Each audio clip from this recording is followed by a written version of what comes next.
Hello everyone, welcome to Advait education AENJ exams. This is Ranjan. और जैसा कि आप सब जानते ही हैं कि UPPCL के बाद अब उत्तर प्रदेश में जो नेक्स्ट इंजीनियरिंग का एग्जामिनेशन है, जिसकी अब एडमिट कार्ड्स भी अब आ चुकी हैं और कुछ ही दिन में एग्जामिनेशन की डेट है, दैट इज़ UP RVUNL। उसकी वैकेंसीज से रिलेटेड जो आपने सब फॉर्म भरा हुआ था, उसकी अपडेट्स आ चुकी हैं एग्जामिनेशन की। अभी रिसेंटली 2 तारीख को इन्होंने जो कमीशन है उन्होंने रिलीज़ किया हुआ है उसकी एग्जामिनेशन डेट्स। तो अगर आप इलेक्ट्रिकल इंजीनियरिंग के स्ट्रीम से बिलोंग करते हैं तो 14 तारीख के दोनों शिफ्ट में आपका एग्जामिनेशन हो सकता है। ठीक है, तो एग्जामिनेशन डेट भी आ चुकी है। अब आप सब स्टूडेंट्स जो हैं, आप काफ़ी समय से आप सब प्रिपेयर भी कर रहे हैं। हमारे भी जो ऐप लाइव के जो सब बच्चे हैं वो भी सब मस्ट ऐप से प्रिपरेशन कर रहे हैं। अब इंपॉर्टेंट है कि इस फाइनल ड्यूरेशन में, अब जब यहाँ से 10-12 दिन के आसपास आपके पास है, तो अब इस फाइनल ड्यूरेशन में आपकी प्रिपरेशन किस तरीके की होनी चाहिए। ठीक है, अब आखिरी में किस तरीके से चीज़ों को वाइंड अप करना है, कैसे पढ़ना है आपको, ये जानना बहुत ज़्यादा इंपॉर्टेंट है। और कुछ इंपॉर्टेंट, कुछ बेसिक डिटेल्स की क्लैरिटी आपके माइंड में आना इंपॉर्टेंट है। तो इसी के रिगार्डिंग ये पूरा वीडियो है। इसमें बातें करेंगे कि UP RVNL के एग्जामिनेशन में कैसी हो आपकी प्रिपरेशन, फाइनल डे, फाइनल समय में आपको कैसे अब एक्ट करना चाहिए, जो आपने इतना सारा कंटेंट पढ़ा है उसको कैसे प्रॉपरली आपको कंपाइल करना है अपने माइंड में। तो चलिए देखते हैं फाइनल प्रिपरेशन UP RVNL। सबसे पहले तो देखिए इसका ओवरऑल एग्जामिनेशन पैटर्न मैं आपको बता दूं। इसका ओवरऑल एग्जामिनेशन पैटर्न एक बार क्विकली रिवाइज कर लेते हैं। हालांकि आप सब प्रिपरेशन कर रहे हैं तो ये एक्सपेक्टेड है कि आपको ये सब पता होगा प्रॉपर, है ना। तो ये 2 पार्ट्स में पूरा का पूरा एग्जामिनेशन डिवाइड होने वाला है। रेलेवेंट डिप्लोमा के स्ट्रीम के आपके 150 क्वेश्चन पूछे जाएंगे और 1-1 मार्क्स का वेटेज होने की वजह से 150 नंबर का ही ये पूरा का पूरा आपका टेक्निकल पार्ट रहेगा।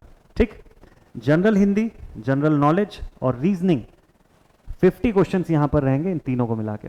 ठीक है, 50 मार्क्स का ही सेक्शन भी रहेगा। तो सब कुछ मिला के 200 क्वेश्चन रहने वाले हैं, 200 नंबर का पेपर होने वाला है और 3 घंटे का समय आपको मिलने वाला है इसमें।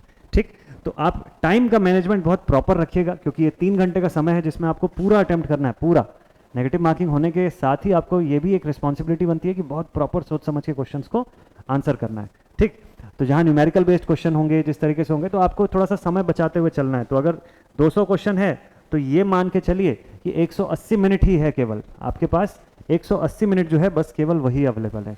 तो 180 मिनट से टोटल 180 मिनट्स हैं आपके पास और 200 सवाल है। तो अब मुझे लगता है कि इसके बाद मुझे और कुछ बोलने की ज़रूरत नहीं है। इतने में ही आपको समझ में आ जाएगा कि पर क्वेश्चन आपके पास कितना समय है ना। पर क्वेश्चन आपके पास कितना समय मिलता है। तो टाइम बचा के चलना बड़ा इंपॉर्टेंट है।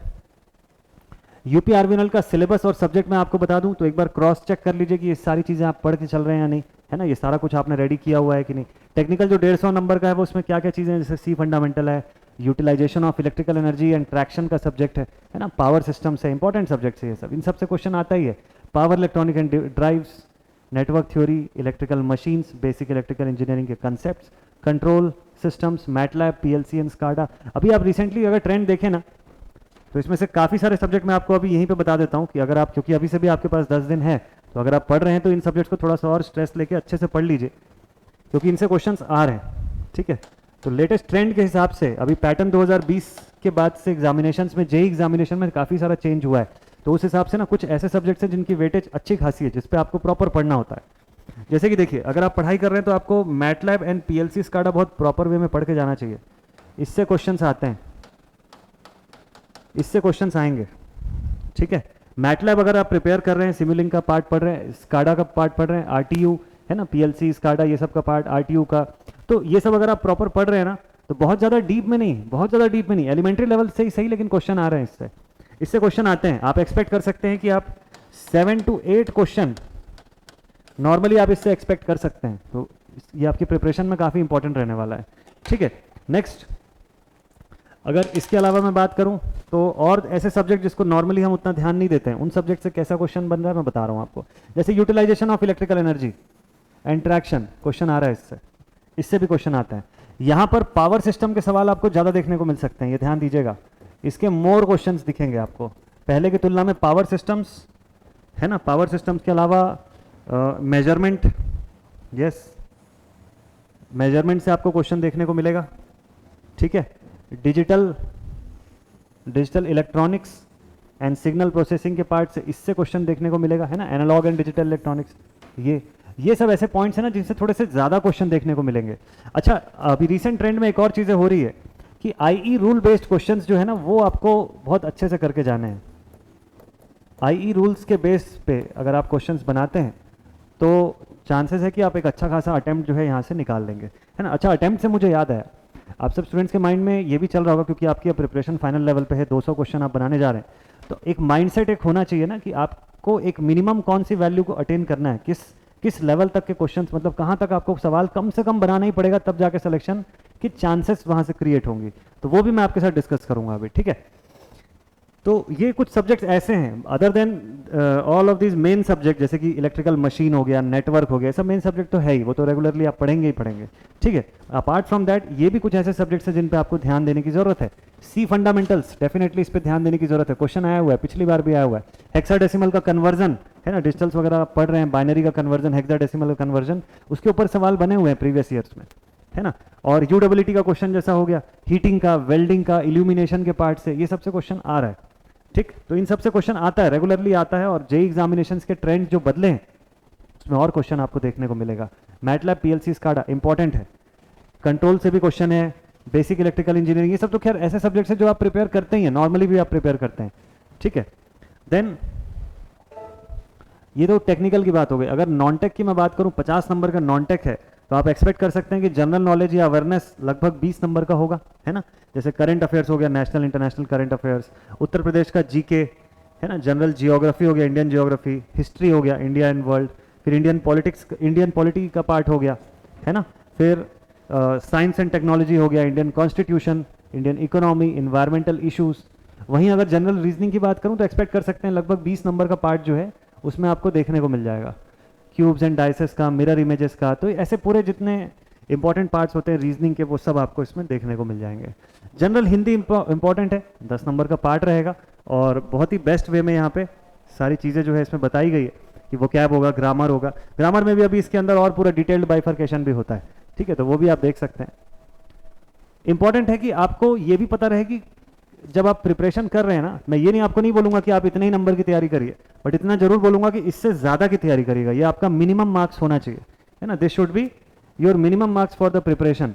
तो आप अगर प्रिपरेशन कर रहे हैं तो एटलीस्ट इतने मार्क्स की प्रिपरेशन आपको करनी होती है, ठीक है, एटलीस्ट इतने मार्क्स की प्रिपरेशन आपको करनी ही होती है। तो आप देख सकते हैं प्रीवियस ट्रेंड्स में 2016-17 के ट्रेंड में भी आप देखिए जो अनरिजर्व कैटेगरी के लिए मार्क्स गया था फॉर डबल ई, वो 147.5 के आसपास का मार्क्स गया था, है ना। 2018 में भी आप देखें 143 के आसपास, 2021 का पेपर का देखिए 135 से 140 के आसपास का मार्क्स गया हुआ था।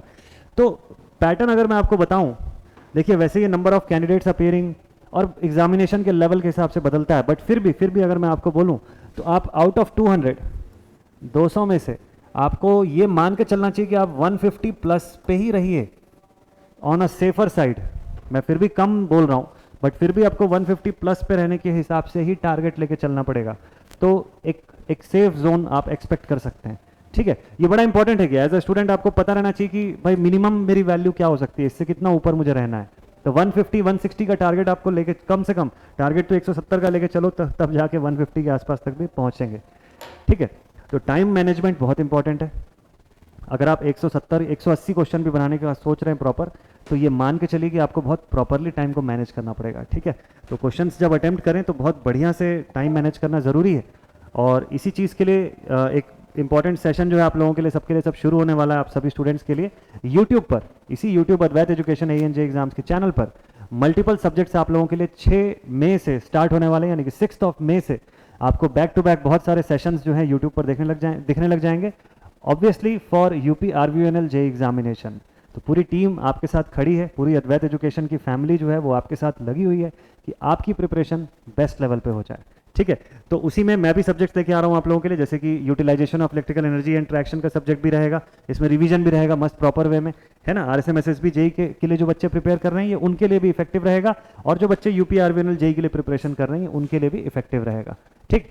क्योंकि utilization of electrical energy and traction के बहुत कम कंटेंट एंड बहुत कम इंपॉर्टेंट चीज़ें जो है वो हमको मिलती है, तो इसलिए ये पॉइंट भी रहेगा। Apart from that basic electrical, estimation, costing, energy audit, NCES, ये सब का पार्ट जो है आपके लिए मैं भी लेके आऊँगा, ठीक है। तो अदर फैकल्टीज़ भी और भी सारे जितने सब्जेक्ट एक्सपर्ट्स हैं वो भी आपके साथ डेली के डेली सेशंस में डील करेंगे, मस्त मस्त तरीके से क्वेश्चन लेंगे, कंसेप्ट लेंगे। इंपॉर्टेंट है कि ये जो फाइनल डेज की प्रिपरेशन है ना, इसमें कैसे चीज़ों को अटेम्प्ट करना है वो सब कुछ आपको बताया जाएगा। इंपॉर्टेंट है कि आप बने रहिएगा। तो 6 मई से सब सेशंस जो है ऑनलाइन आप लोगों के लिए शुरू होने वाले हैं। इंपॉर्टेंट है कि आप समय निकालिए और वहाँ पे बने रहिएगा। तो चलिए, जितने भी आप सभी एस्पिरेंट्स हैं यूपी आर्मी जेई के, आप सभी को once again all the very best. जितना प्रिपेयर किया है अब उसको प्रॉपरली एग्जीक्यूट करने का समय आ रहा है। तो मस्त कॉन्फिडेंस बनाए रखिएगा, जीत आप ही की होगी। मिलते हैं आप सभी से नेक्स्ट वीडियो में। Till then, thank you very much.